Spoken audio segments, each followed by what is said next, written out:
आज हम लोग देखेंगे ऑटोकैड में जो बिल्डिंग होता है उसका प्लान का लेआउट कैसे किया जाता है। प्लान का लेआउट करने के लिए हम लोग लाइन कमांड से भी कर सकते हैं, उसके बाद रेक्टेंगल कमांड से भी कर सकते हैं। तो हम लोग यहाँ पे रेक्टेंगल कमांड से करेंगे। तो सबसे पहले हम लोग एक रेक्टेंगल कमांड लेंगे। रेक्टेंगल कमांड लेने के बाद हम लोग का जो दूरी है, जैसे हम लोग मान लिए 1200 mm बाई 1500 mm का एक रेक्टेंगल लेना है। तो इसके लिए हम लोग 1200 1500 और इंटर प्रेस करेंगे तो हम लोगों का एक रेक्टेंगल बन जाएगा 1200 mm बाई 1500 mm का। प्लान में जो दीवार की लाइन होगी वो सेक्शन वाल लाइन होगी।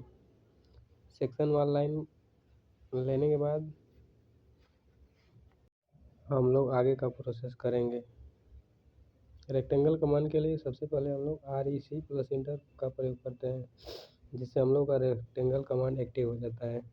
रेक्टेंगल कमांड एक्टिव होने के बाद हम लोग पहले दूरी डालेंगे, उसके बाद कामा डालेंगे, उसके बाद से दूसरी दूरी डालकर इंटर करेंगे तो एक रेक्टेंगल शो हो जाएगा।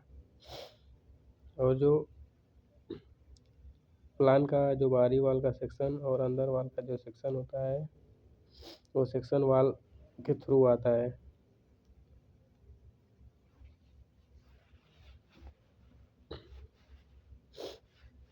इसके बाद से हम लोग का जो ग्रीन लाइन है उसको हम लोग सेक्शन वाल लाइन में कन्वर्ट कर लेंगे। कन्वर्ट करने के बाद रेक्टेंगल को हम लोग एक्सप्लोड कमांड से एक्सप्लोड कर लेंगे। एक्सप्लोड कमांड का मतलब होता है हम लोग रेक्टेंगल को 4 लाइन में तोड़ना, यानी हम लोग जो रेक्टेंगल बना है उसको हम लोग 4 लाइन में तोड़ रहे हैं।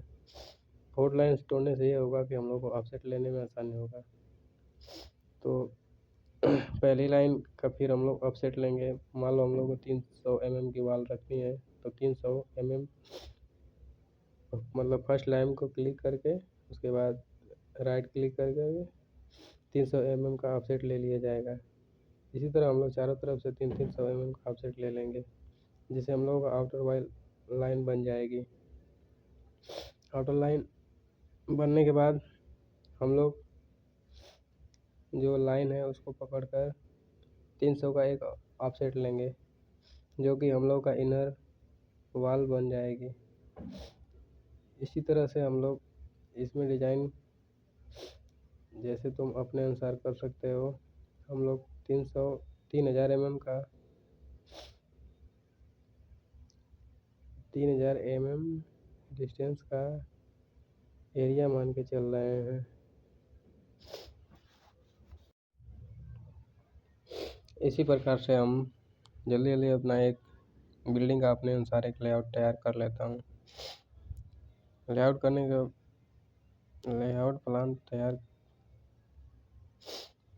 करने के बाद आपको ट्रिम भी करना होगा। उसके बाद से जहाँ जहाँ लाइन फिल नहीं होगा उसको फिल भी करना पड़ेगा।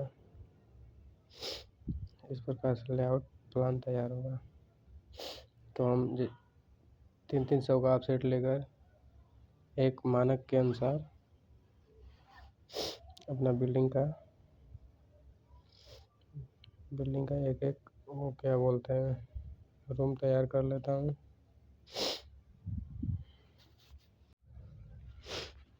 ऑटोकैड में लाइनों का उपयोग डिजाइन की स्पष्टता और सटीकता बढ़ाने के लिए किया जाता है। हर लाइन का एक विशिष्ट उद्देश्य और शैली होता है। जैसे हम लोग देखेंगे कौन कौन सी लाइनें होती है। पहला देखो कंटिन्यूस लाइन। कंटिन्यूस लाइन को तुम जैसे दीवार हो गया, फर्श हो गया, उसके लिए तुम दर्शाते हो, जिसका लाइन वेट होता है 0.3 से 0.5 mm तक होता है। इसके बाद सेकंड लाइन आती है हिडन लाइन। हिडन लाइन दीवार के पिछले हिस्से को बताता है। इसका लाइन वेट होता है 0.15 से 0.3 mm। तीसरा देखते हैं सेंटर लाइन।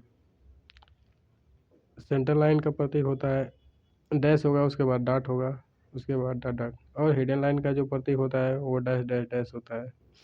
इसके बाद कंटिन्यूस लाइन, वो तो आप लोग जानते ही हैं, कंटिन्यूस रहेगी। और सेंट्रल लाइन का जो लाइन वेट होता है 0.15 से 0.03 होता है। और चौथा है इसी तरह डैश लाइन। डैश लाइन का उपयोग जो होता है जैसे कटआउट जो होता है उसके स्थान पर किया जाता है, जिसका लाइन वेट होता है 0.3 mm। पाँचवा डैश डॉट लाइन, इसका जो प्रतीक होता है डैश होगा डॉट।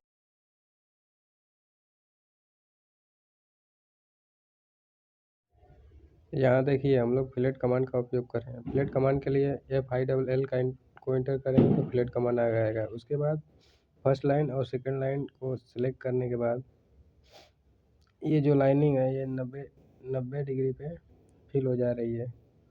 इस प्रकार हम लोग चारों साइड का जो लाइनें हैं इसको फिल कर लेंगे। इससे हम लोगों के जो ड्राइंग होती है उसमें एरर आने की संभावना बहुत नाम मात्रा होती है।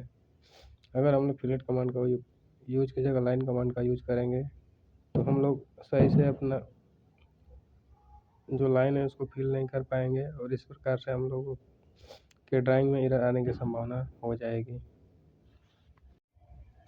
फिलेट कमांड का उपयोग दो लाइनों, आर्क या सर्कल के बीच एक गोलाकार कोना यानी राउंड कॉर्नर बनाने के लिए किया जाता है। यह डिजाइन को सुचारू और सौंदर्यपूर्ण बनाता है। फिलेट कमांड का मुख्य उपयोग देखो, पहला है दो लाइनों के बीच रेडियस जोड़ना, दूसरा है आर्क और लाइन को जोड़ना, तीसरा है दो सर्कल और आर्क को मिलाना, चौथा है 3D मॉडल में एज को गोल करना, पांचवा है शार्प करना और हटाना। इस सब पांचों पॉइंट के बारे में हम आपको बाद में समझाएंगे। सबसे पहले आओ इसका बेसिक टर्म हम लोग देख लेते हैं। तो सबसे पहले ये हम लोग का एक ड्राइंग तैयार हो गया है। ज़्यादा इफेक्टिव नहीं है, नॉर्मल ड्राइंग है। इसके बाद ड्राइंग के अंदर हम लोग देख रहे हैं जो एक्स्ट्रा पार्ट रह गया है, इसको हम TRIM यानी ट्रिम कमांड TRIM इंटर करके और हम लोग जूम आउट करके छोटी छोटी लाइनों को ट्रिम कर लेंगे। ट्रिम करने से ये होता है कि जैसे आप एक इफेक्टिव ड्राइंग बनाना चाहते हैं तो ये सब जो बीच की लाइनें हैं इसको ट्रिम करना अति अनिवार्य हो जाता है। इस प्रकार से